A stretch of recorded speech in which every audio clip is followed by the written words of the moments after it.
Guys, let's rewind.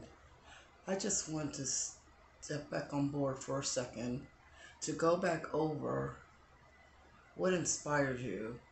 You know, I was talking to my son and I was really looking for some constructive criticism, and I know my son would provide that, and I appreciate what he had said. And I may not be the best when it comes to my presentation, but the heart is there. I had asked you all a question: what is it that inspires you? But probably what I should have said, what inspires you, but what keeps you going? What is it that drives you? Because one thing he said, any of us can be inspired. That can last for a few moments. Actually, he did a much better job probably than how I'm presenting this. But the truth of the matter is, but what is it that keeps you going? That drives you to step out into something different, to take a risk or try something different. So I just want to take a few moments just to share a little bit about me. I lost my mom, as you guys know, last year, my dad in 2018, and other loved ones. And one thing is for sure, when you are looking at death in the face, especially as you get older, it's like a wake-up call. To me, it tells me that life is too short. We say it as a cliche, life's too short. Well, guess what? It is too short. Um, there may be, I'm sure there are some people out there that lost their loved ones during this pandemic or just even before that time. But I think it inspired me while I was sitting around the house, probably being bored, depressed a little bit as well, to launch out and do something different. I watch my granddaughter during the week, and I do that to help my son and my daughter-in-law, and then I work on the weekends here at home.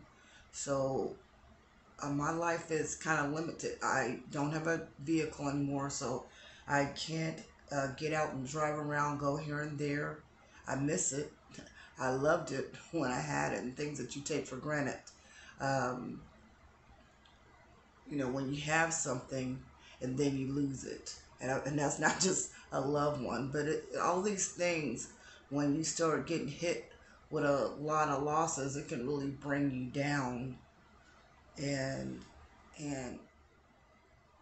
I want to say something that's thought-provoking for you guys to, let me take my glasses off, to move you, really to motivate you, to inspire you, to encourage you, to keep pushing ahead. Uh, it's, again, life is too short, and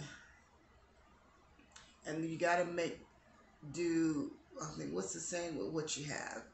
Um, I you got to make the best, I guess, of a bad situation,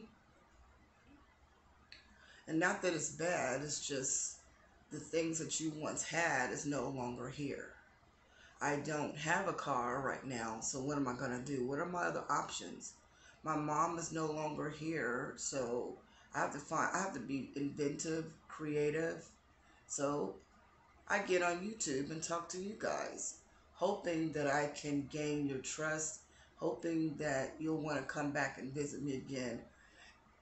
And again, I'm not the best when it comes to my presentation, or I look at my own videos and I'm thinking, I don't know, maybe I lack the enthusiasm. Just know in my heart, I am sincere. I, you know, some people know how to present information or share a piece of their lives, and it intrigues you guys, it engages you. I want to be able to do that. So I know I need to work on that. And at some point, one of my next topics is going to be effective communication, which clearly, as you all can see, I need to work on that a little bit more. Now, I am my own worst critic, but I also know I got critics out there as well that wouldn't mind hopping on board. But I just want to stop, pause for a minute, to step back on board, to rewind, to say not only what inspires you, but what is it that keeps you going? Because, I mean, to me, that was really effective what he said to me. Any of us can be inspired, any of us, but what you do with that inspiration, what do you do with that? Where do you take it? Like I was telling you about my friends and even my son, some of the things that they ventured out to do, they didn't just sit on the sidelines. They did something. So maybe the question I should ask is, after you figure out what inspires you, then what are you going to do? Or maybe you can share with through a comment some of the things that did inspire you and compelled you to start to do something, to start up your own business. But thank you guys for stopping by. I just wanted to take a few moments just to rewind and hopefully share a little bit and be a little bit transparent. And that's something I guess I need to work on, because I think as a whole, we're all very private, and some things I may not want you to know because I'm trying to be safe. And that's not always the answer. I think when people are looking for help or hope, sometimes you have to open up a little bit more. If we were actually good friends, I would sit here and talk to you in my living room and share with you some of the things that I deal with, some of the struggles that I face, like being here alone. You know, I don't have a companion, as I said that before. And maybe me starting up YouTube was the next best thing, because it gave me a distraction, to get my mind off of other things, to open up some new horizons for me, to venture out, to take a risk, take a chance.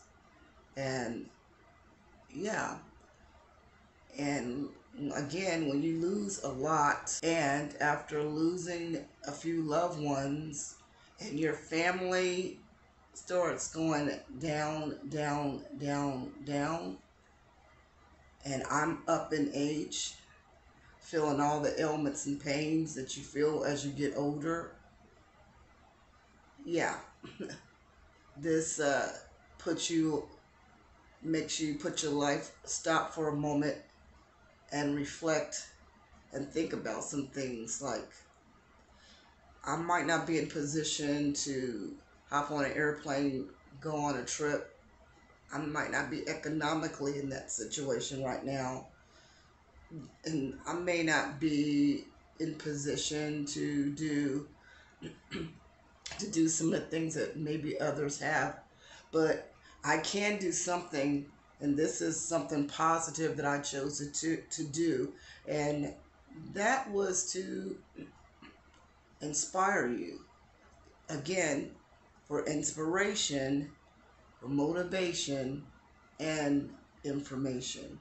So thank you for stopping by to visit yours truly, Miss Anita, and hopefully I'll see you on the next video. Bye.